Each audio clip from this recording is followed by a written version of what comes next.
গল্পের শুরুতে মহর্ষি কশ্যপ সন্ধ্যার সময় গভীর তপস্যায় মগ্ন ছিলেন। হঠাৎ আকাশে কালো মেঘ জমে যায়, প্রবল বৃষ্টি নামল। ঠিক সেই সময় তার স্ত্রী দিতি কামবাসনার তীব্র ইচ্ছা অনুভব করলেন। তিনি কশ্যপের কাছে এসে বললেন, মাইনাস, আপনার বাকি সকল রানীর সন্তান আছে, আমিও মাতৃত্বের সুখ চাই। মহর্ষি কশ্যপ বললেন, মাইনাস, এই সময়টি শুভ নয়। এই মুহূর্তে সব রাক্ষস, ভূত প্রেতরা ভগবান শিবের সঙ্গে আকাশে ভ্রমণ করছেন। এখন এমন কিছু করা পাপ হবে। কিন্তু দিতি বারবার অনুরোধ করলেন। শেষ পর্যন্ত কশ্যপ রাজি হলেন। পরদিন স্নান শেষে মহর্ষির মন ভারাক্রান্ত হয়ে উঠল। তিনি দিতিকে বললেন, মাইনাস, আমরা বড় পাপ করেছি। আমি তোমাকে বারণ করেছিলাম, তবুও তুমি শাস্ত্রের নিয়ম ভেঙেছ। তোমার গর্ভে এমন 2 রাক্ষস এসেছে যারা এর আগে পৃথিবীতে জন্মায়নি।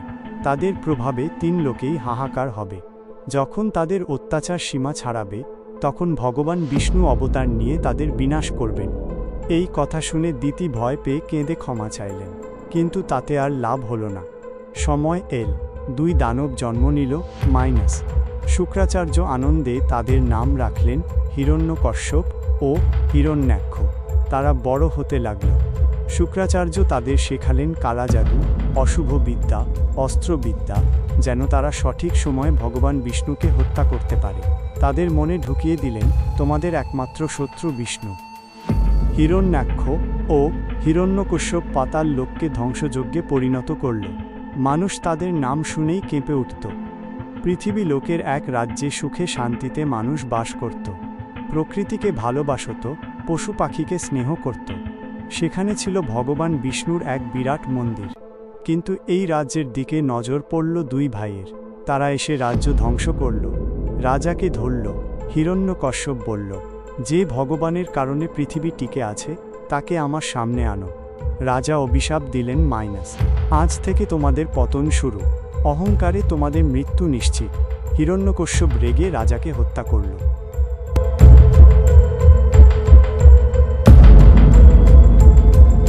হিরণ্যাক্ষ বলল, মাইনাস ভাই, মানুষ বিষ্ণুকে এত মানে কেন?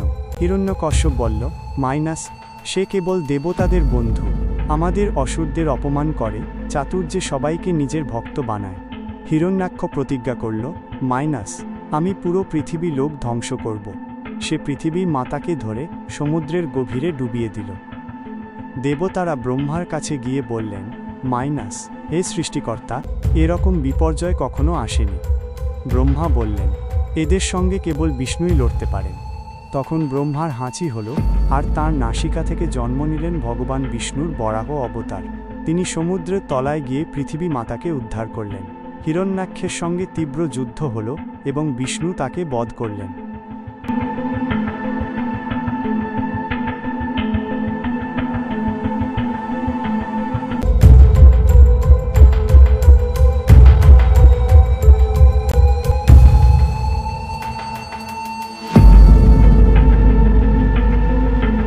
ভাইয়ের মৃত্যুর প্রতিশোধ নিতে হিরণ্যকশ্যপ তপস্যায় বসলেন।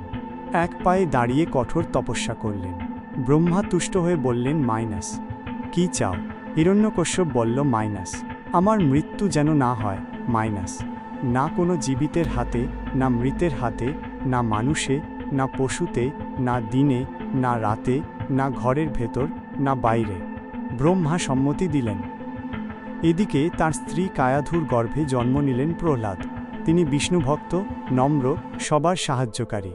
হিরণ্যকশ্যপ জিজ্ঞেস করল, মাইনাস, গুরুকুলে কি শিখেছ? প্রহ্লাদ বলল, মাইনাস, রাজাকে উচিত প্রজার কল্যাণ করা এবং সবাইকে ভগবান বিষ্ণুর ভক্ত হতে প্রেরণা দেওয়া। এতে হিরণ্যকশ্যপ ক্ষিপ্ত হলেন। তিনি প্রহ্লাদকে হত্যা করার নানা চেষ্টা করলেন।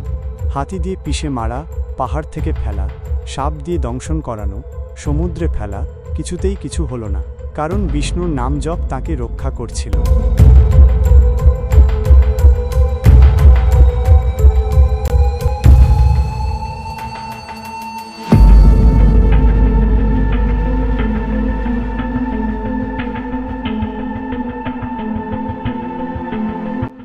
শেষে হিরণ্যকশ্যপ তাঁর বোন হোলিকাকে পাঠালেন।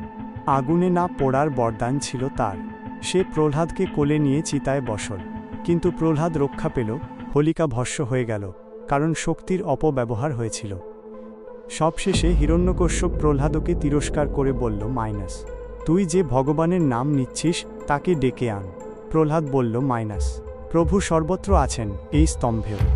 হিরণ্যকশ্যপ স্তম্ভে আঘাত করলেন, হঠাৎ বজ্রনিনাদে স্তম্ভ ফেটে বেরিয়ে এলেন ভগবান নৃসিংহ, অর্ধেক মানুষ অর্ধেক সিংহ, ভয়ঙ্কর রূপে। তিনি হিরণ্যকশ্যপকে ধরে চৌকাঠে বসিয়ে বললেন, তুই না আকাশে না মাটিতে আমার হাঁটুর উপর আছিস। আমি না মানুষ না পশু, আমার নখ না জীবিত না জড়, এখন তোর শেষ। নখ দিয়ে তাকে ছিঁড়ে ফেললেন। তারপরও ক্রোধ থামল না, প্রহ্লাদের প্রার্থনায় শান্ত হলেন। ভগবান বললেন, আজ থেকে আমার প্রিয় ভক্তদের মধ্যে তোমার নাম সবার উপরে থাকবে। এভাবেই শেষ হলো এই অদ্ভুত অলৌকিক কাহিনী।